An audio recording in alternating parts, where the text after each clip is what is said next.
মানে না, আমার মন মানে না।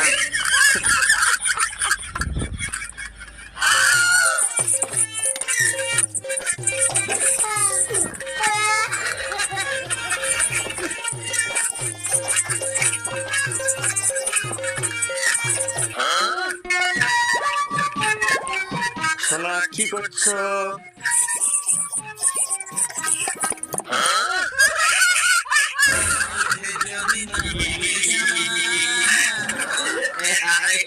ডার্লিং কি করছো?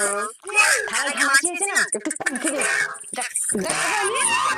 বাসন মাজিটি সারা জীবন কাজ করে করে না, জীবনটা শেষ হলো। বাসন মাজা, কাপড় কাচা। আমি তো শুধু ডার্লিং কেমন আছো জিজ্ঞেস করলি। আচ্ছা, তার মানে